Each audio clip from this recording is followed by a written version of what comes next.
Join the army, travel the world, meet lots of interesting people, then kill them. With this joke, my best friend Simon talked me into joining the army. He'd been in 2 years already and said it was a great life. I even joined the same unit he was in, then volunteered for the same special duties outfit he'd joined. The training was grueling, but we helped each other through it. Our outfit was based in a large regional center and life was pretty stable. In fact, we both fell in love and got married within a month of each other. Myself to a real cutie named Pam. By the time I'd done 10 years service, I'd been happily married for 8 and begat 2 daughters I adored, Kate 7 and Melissa 5. Unlike some army units, mine didn't move around. We did have to go out on jobs for periods of 2 days to 2 weeks, but not that often. I was home at a normal time about 300 to 365 days a year. So life was as normal as can be. I had a wife I loved and a family I would gladly die for. Then, of course, Osama bin Lunatic did his thing, and through some convoluted logic thing, Simon and I were invited to holiday in Iraq that year. It was rough parting from the family, but that's what both Pam and I'd signed on for. We did our job throughout the build-up and invasion, and were quietly getting excited about going home. That was dashed when our mob were given a lecture by the regimental political officer. We were to stay and fight to maintain the peace. Simon, ever the larrikin, couldn't help giving the politico a hard time. "Sir, fighting for peace is like setting fire to a house to keep it warm." It was cathartic to see a room full of burly soldiers laughing their heads off while the lecturer went a bright shade of angered off. Well, as history shows, the peace was more violent than the invasion. At least the enemy wore uniforms during the invasion. We lost more guys in that period than ever before. Our outfit was busier than most, deploying for up to 4 weeks at a time behind enemy lines before going back to base for 2 weeks. Well, I say enemy lines. No one could mark them on a map, though. No one could tell us when we were likely to go home. Every second night, when in base, I use Skype to talk to Pam, Kate, and Mel. That way, at least, they won't have forgotten what I look like by the time I get back. 3 weeks into our latest mission, all hell broke loose. We were supposed to attack a base of about 100 bad guys, but were greeted by about 1,000. There were only the 12 of us, so we beat a hasty retreat. It was 2 days before the Blackhawks dared come in and get us. Only 4 of us could still walk, and 3 were dead. Worst of all, Simon, my life support system, had the tendons blown away at the back of his knee. Nothing fatal, but his service career was over. He was flown back to a hospital in our hometown with the other wounded, while the rest of us were kept in the country so we could be psychologically returned to a fit state to rejoin the human race. It was obvious to all that we no longer had enough guys to keep going. Cold military planners since the Romans have known that once a force loses more than 10% of its complement, morale takes a tumble. That's probably why whenever a Roman legion retreated from a fight, their own officers would kill every 10th man in a process called decimation. What bastards. Worked, though. Roman legions didn't run from too many fights. 7 days after returning from the mission from hell and 9 months after deploying, I was sitting in the mess tent using my laptop to email one of the new widows of one of my guys. I'd been corresponding with all 3 of them since the Army confirmed they'd been notified officially their husbands were dead. The Army employed a whole bureaucracy to do this, but we were a tight-knit unit, and I knew they would appreciate the personal touch. I knew them all. Unlike me, they all lived on base. This third exchange was very difficult for me. With the first 2, I'd been truthful when I said their husbands died quickly and well. This time I would have to lie. As the ranking officer in my platoon, I made sure all contact with these bereaved ladies went through me. If they were going to hear lies, then they were going to hear consistent lies from me. Suddenly, that little Skype box came on the screen of my laptop. Kate Young is online. Desperate for some human distraction from the emotionally draining task I dialed in. Within seconds, the beautiful face of my eldest graced my screen. I could see she was sitting on the couch in our lounge with her laptop that she'd got last Christmas. "Daddy," she squealed. That brought her sister over, and soon I was talking to my two reasons to be, and they were talking at me as fast as they could. Both at the same time, of course. We chatted merrily for the next half an hour about school, their trip to the zoo that day, and anything else that came into our heads. I could feel myself relaxing, the urge to strike out and kill something, anything, slowly receding. I glanced at my watch and calculated that it was getting on for their bedtime, so I tried to wind up our chat. "Where's your mum?" I asked Mel. Katie had wandered off screen somewhere. "Oh, she's in the kitchen with Uncle Mick, Mum's new friend. He went to the zoo with us today," said Mel. My blood froze. Neither Pam nor I had a brother Mick. I fought the sudden sinking feeling. I'd seen this too many times to be anything like relaxed. "How long has Uncle Mick been around?" I asked with as much casualness as I could muster. Hell, I kill people for a living. I'm not a bloody actor. "Since just after Easter, Daddy." Damn, that was 2 months ago. The fact that Pam hadn't mentioned any new friends told me all I needed to know. "Does Mum see much of Uncle Mick? How often is he around?" "Oh, he's around most days." All of a sudden, I heard Kate whispering from off-screen. "Mel, you know Mum doesn't want us to talk about Uncle Mick." Suspicion became certainty. Rage started to build. Control pushed rage back with great difficulty. "Kate, come on screen, please," I barked. Kate appeared looking uncomfortable. "Kate, does Uncle Mick stay for sleepovers?" "Yes, Daddy." No, no, no, no. With even greater difficulty, I controlled the wild hatred that was in danger of consuming my being.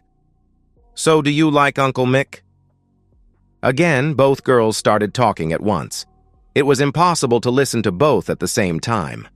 I did catch the words, slimy, he smacked me, and doesn't like us. "Right, shush girls. Now, Kate, you first." "No, Daddy. We don't like him and he doesn't like us. He's mean to us when Mum's not around. I think he hurts Mum, too. Sometimes I hear screams from her bedroom when he's having a sleepover." Damn, that hurt. One thing the Army had taught me was how to plan quickly in a crisis. It was a skill I'd honed in many deadly situations. "Does that jacket I see hanging near the front door belong to Mick?" "Yes, Daddy." "Go and get it, please, Kate, and see if there is a wallet in one of the pockets." She did. There was. And within 5 minutes, I had Uncle Mick's full name, address, and license number. There was also a security card from his employer. After Kate helped with that, she went into the garage and got his car details, make, model, and license plate number. "Right, girls. I'm going to make a phone call for a few minutes. Leave your screen on and check when I come back, okay?" My call took over 10 minutes. Thank God Simon's wife Julia was home and not visiting the hospital. I then returned to my screen and called the girls over. "Righty-o, my beautiful princesses. How would you like to go to Auntie Julia's house for a few days?" This was an ever-popular question. Julia and Simon had 3 kids the same age group as my pair and were good friends with them. "Daddy, we haven't seen them for ages," screamed Mel. "So Pam was hiding from our friends, was she?" "Well, go to your rooms and pack a few clothes and toys. Enough for a few days, and Auntie Julia will pick you up shortly. Now, Kate, I want you to do something for me. Pick up your laptop and carry its screen first into the kitchen and set it down with the screen facing Mum, please. I want to talk to her, then go and pack." "Okay, Daddy." I was treated to a guided tour of the house while the laptop was carried into the kitchen. As the kitchen door opened, I could see Pam and a man sitting at the table with a bottle of wine between them. They took no notice of Kate as she put the computer on the end of the table. In fact, they were in their own little world until Kate said, "Mum, Dad wants to talk to you." They both spun around like they'd been smacked and stared at the screen. Pam's face had a look of fear, and the man looked like he wanted to slide under the table out of sight. "Hi, Pam. How are you?" "This must be your friend Mick." Their lips moved, but no sounds came out, so I continued. "Come on, Pam. You must have known you'd be caught one day. You must have prepared a little speech for me." It was obvious she hadn't. She tried a bluff, not realizing she was the world's worst liar. I mean, it couldn't have been more obvious if she wore a flashing light on her head that went off every time she tried. "He's just a friend, Davy." "Nonsense, Pam. The girls have already told me that scumbag here has been sleeping over the last few weeks." At last, Pam decided to come clean. Her heroic boyfriend tried to get up and leave, but she grabbed his arm and pulled him back to the table. I waited while various possible responses flashed across her face like I was watching a movie. "I'm sorry, Dave, but I got so lonely while you were away. I got to know Mick and we fell in love." She fell silent. I wanted to rage at them, but realized that would achieve nothing. I forced a calm tone as I continued. "Nonsense, Pam. This is the first time I have been away for more than 2 weeks in the 9 years we have been married. Before we married, I warned you what our life could be like. You accepted it." She didn't acknowledge that I'd even spoken, so I continued. "For the record, dear, the correct sequence should have been to wait till I got home. Wait until I wasn't in a country where being distracted can cause death in an instant. Then, when I was home, tell me you wanted to separate and give me a chance to change your mind. Then after we separated, you could have gone and made love with this scumbag here." Looking at the table, Pam mumbled, "Sorry, Dave, it just happened." "So what now, Pam? You're just going to ditch me and sail off into the sunset with scumbag here, are you?" She didn't even have the guts to look up. She just nodded. "And in this little fantasy world of yours, you would just take my kids away from me, would you?" Something in my tone made her head jerk up. It was obvious the possibility of that not happening had never occurred to her. "Listen, Pam, you know I'm keen on psychology. Can you remember all the discussions we had about what influences children? Nature or nurture? Heredity or the environment? Well, if the kids go with you, then they will have your cheating woman genes and be brought up in a cheating woman environment. Believe me, cheating woman, it isn't going to happen." Pam reeled back in her chair as if slapped. She'd just heard the first, second, and third abusive words from my mouth ever, and they were in one sentence. Finally, Scumbag rallied to her defense. "Now, wait a minute. Shut your mouth, idiot. Another thing the Army teaches you is how to get the instant obedience of people on the other side of a parade ground."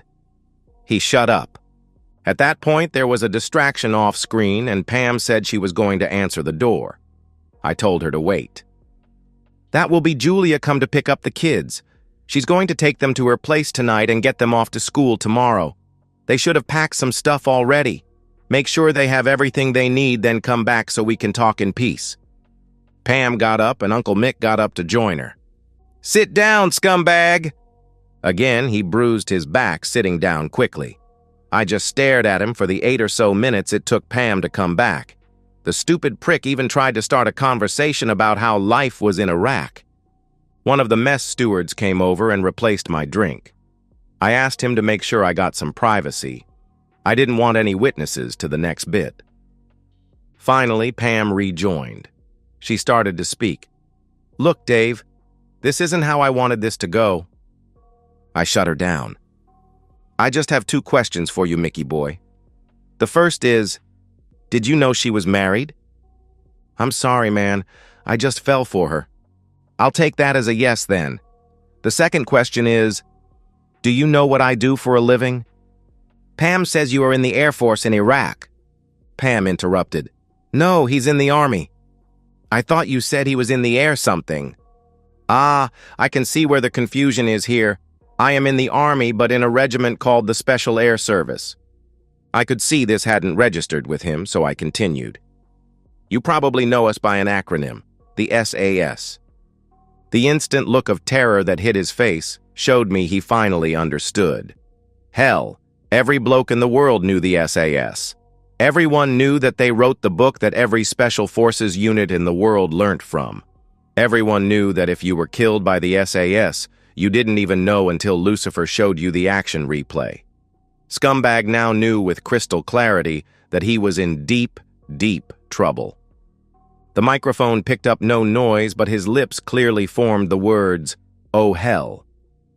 So Mr. Michael Brown of 12 Pender Court, Borderdale. The answer to the question of what I do for a living is that I kill people. I leaned in until my face was filling the screen. His face was in a pathetic pale rictus. So scumbag, for the crime of sleeping with my wife, for destroying my marriage, for putting my daughter's possible happy future at risk, I sentence you to death. What? You heard me. I am going to kill you. He just sat there with his mouth opening and closing like a goldfish that had jumped out of the bowl. Pam cut in with, "Come now, Dave, cut the macho stuff. I know you're in the army and all, but how many people have you actually killed?" Her light tone surprised me. I turned away from staring at Mick's image on the screen to hers. I was further surprised by the slightly challenging expression on her face. I suddenly realized she had no idea what I spent my days doing. As with most Special Forces members, I hadn't advertised what I did. No one outside our close circle of friends knew I was even in the SAS. I certainly didn't tell her what I did in Iraq, mainly because I didn't want her to worry. Keeping my voice level, I replied, "Well, dear, I've been in base for the last week, so I haven't killed anyone. But the week before that, I killed 10 or 12. It was a bit of a slow week. Sorry, I didn't really count. It didn't seem important at the time. Most of them I shot, but one of them jumped me as I was changing clips and I stabbed him. I stuck my knife in his belly, angled up through his diaphragm until I got his heart. Surely, Pam, your mum must have told you that the way to a man's heart is through his stomach." Through the magic of Skype, we were intently staring at each other from across the world. What she saw was a stranger who she now knew with a deadly certainty was very dangerous and very, very angry. What I saw was someone that was suddenly very, very afraid. What you should know, dear, is that I didn't hate any of those guys. They were just doing their job. I felt absolutely nothing for the guy I knifed even as I watched his lights going out. Now imagine what I would do to people I hate. I heard a gurgling noise from Mick, so I turned my attention back to him. "Are you still here, scumbag? The further you get away from my house, the longer you live. My knife has an appointment with your throat, and that is a promise you can take to the bank." With an audible moan, he bolted from his chair and off the screen. I heard the door slam. Now it was her doing the goldfish impersonation. I let her collect her thoughts, which, judging from her facial expressions, weren't good. Finally, she whispered, "Are you going to kill me too?" This brought me to a standstill. I hadn't decided on her sentence. "Pam, I'm sorry. I haven't decided yet. One thing I do know is that after you brought a third party into my house and made love with him where the girls could hear, you are not a fitting mother for my children. Oh yes, Kate told me all about how you scream while he is with you at night. She thinks he is hurting you." I didn't think Pam's expression could get more horrified, but she surprised me. "One thing for certain is that my girls will grow up knowing exactly what I think of cheaters." Another pause allowed my thoughts to go from my emotional front brain to my rational center. They were both in agreement. "You know that there is much research to suggest that having one parent die can be less damaging to kids than a messy divorce?" Not surprisingly, Pam didn't respond to this. She was smart enough to know that simple statement contained two options for her, and neither one was good. "No, Pam. I think I would find it difficult to kill you. I loved you once, and until now I've had no reason to think you weren't a good mother." Before she got too excited about this, I continued. "So here's the deal, Pam. If, when I find Mickey Boy, you are with him, then I will kill you as well. If you go to the police, I will kill you. If you don't have divorce paperwork ready for me to sign when I get home shortly, I will kill you. Do your homework, Pam. Look up how many times murderers are convicted when no body is found. I can assure you that yours won't be." I let this sink in. She looked close to collapse. "Will you really kill Mick?" "Pam, this country has changed me. I have seen so many friends die and have killed so many men that I only have a shred of humanity left. Killing Mick will cause me no qualms at all. Oh, Pam, If only you had done this the decent way, I would have understood." For the first time, Pam had tears gushing from her eyes. I wanted this over with. "You'd better write this down, Pam. The divorce settlement will give me the house and full custody of the kids. Your visitation will be totally at my discretion and will be what I think is in the best interests of the kids. By the time I get back, you will need to have organized yourself somewhere to live. I will pay for your living expenses for a reasonable time until you are on your feet. I'll send you details of an army lawyer. The civilian judges seem to listen to them pretty well. When I get back, I'll take an instructor's job at the base so I can be home every night with the girls.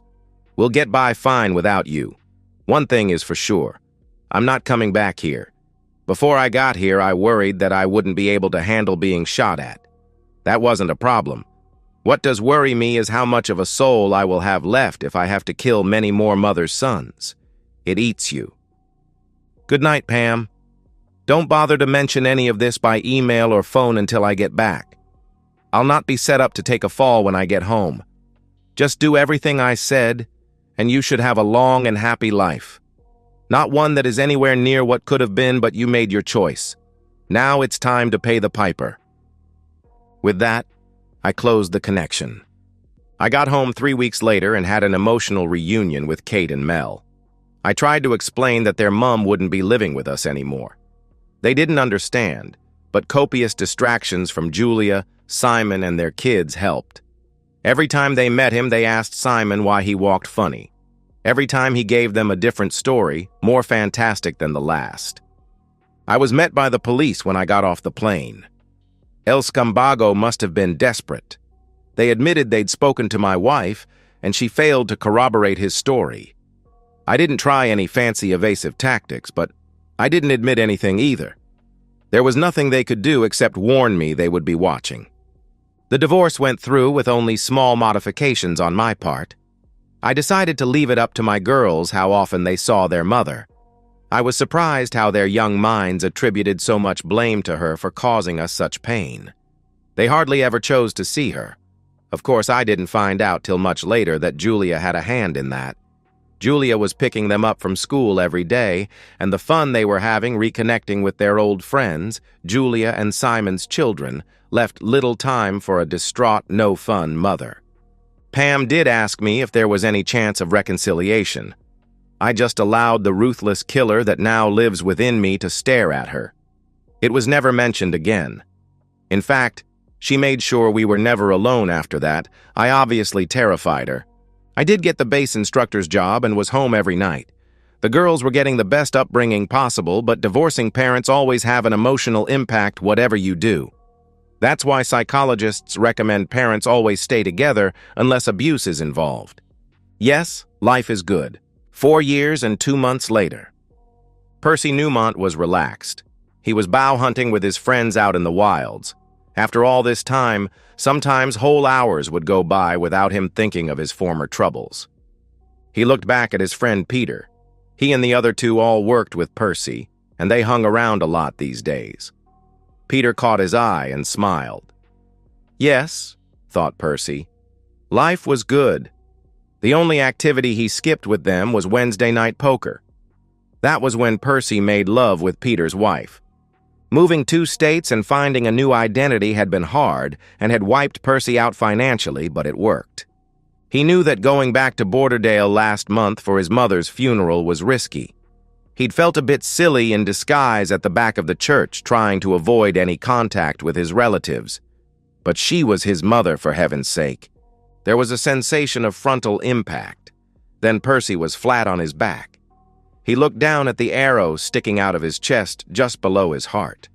He was momentarily confused. His 3 friends were behind him. How come he'd been hit from the front? He passed out but came to some time later. He was alone with Peter. The others had gone for help. Suddenly, the pain that had brought him around in the first place was repeated. What the hell was Peter doing grabbing the feathers of the arrow and yanking them sideways? And why the hell was he smiling? The pain was too much and Mick passed out again. He drowned in his own blood 10 minutes later without having regained consciousness. The coroner's officer looked down at the body. Every year I get dragged out here when some stupid jerk accidentally shoots one of their friends. Scumbag hunters. And 2 weeks after that, Pam sat in her 12th floor apartment crying. She had been at it for the last 3 hours ever since John, her latest boyfriend, had left. What is wrong with me? She thought. She reviewed her life for the last 4 years. She had really thought that Michael had been the one. She had married Dave because she knew her biological clock was ticking, and it was a way of getting the children she really wanted. So when Michael came along and she saw the opportunity to have her children and a soulmate, she hadn't hesitated. It took a month after Michael disappeared for it to dawn on her that maybe her love for him had been one-sided. Without a glance at her, he had gone forever, even leaving his jacket and wallet behind. Seeking some sort of closure, she'd gone to his apartment and workplace 2 days after he'd fled, but he was gone. What hurt her the most was that he obviously didn't give a thing how she had fared after he bolted.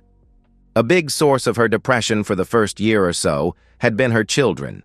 She'd just started the legal process of forcing Julia to return Kate and Mel when David returned from Iraq and quashed that. After that, whenever she rang the girls, their conversation was stilted as if they blamed her for something. She did see them every week or so until that deceitful woman had moved in with Dave 9 months after Pam had moved out. Apparently, she'd been the journalist who covered the story of David and his guys getting their medals. After that, the girls hardly seemed interested in even speaking to her on the phone. She had taken to parking outside the school at the end of the day. Even that stopped when she saw both girls running up and hugging the deceitful woman like she were their mother. That year, they hadn't even rung on her birthday. The pain lessened somewhat when she met Pat. He was a few years older than her, but shared her dream of having a family. 8 months later, she moved in with him, and they were talking about marriage and children. 2 weeks later, he devastated her by saying he'd met someone else and asked her to leave. A similar thing happened the next year with Randy. They had connected right away, and within 2 weeks were inseparable. 4 months later, they moved in together. 3 weeks after that, he dumped her, saying he was getting back together with his ex-wife. Following that, Pam started a series of one-night stands, thinking it would boost her confidence. It had the opposite effect. She really thought that John had been the one. Despite the fact she knew if she didn't have children very soon, it would be too late, she forced herself to move slowly with him. It took over 12 months before she bowed to his gentle pressure and allowed him to move into her apartment. With a small amount of regret, she realized it was the best intimacy she'd had since Dave. 3 hours ago, John met her at the door of her apartment when she came home from work. She saw his packed bags near the door. He gave no excuse, just said he was leaving. He never once made eye contact as he picked up his bags and left. Why had he muttered, "cheating woman," as he carried his last bag out the door? She hadn't so much as looked at another man since she'd met him. Pam dried her eyes and looked at the mail lying unopened on the coffee table. There was 1 blank envelope and 2 bills. She had resisted the temptation to open the enigmatic blank one in her excitement at getting home to John. She picked it up now. It contained a newspaper clipping. She was confused. Why would someone hand-deliver a story about some stupid hunter who had died horribly after being accidentally shot with an arrow? Her face fell as she reached the bottom of the article where it explained that the victim had been formerly known as Michael Brown, who had lived right here in Borderdale. The paper fell from her numb fingers. She thought of Michael. She thought of Pat and Randy. Finally, she thought of Dave. Surely not, she thought. Surely, yes, she knew. 4 years ago, she'd had almost everything. In her quest for the last missing piece, she'd ended up with nothing. In a daze, she opened the balcony sliding door and looked at the long but inviting drop down to the car park 12 floors below. And that's the end of today's story.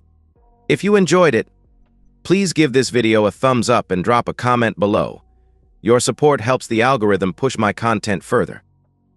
If you're new to the channel, don't forget to hit that subscribe button.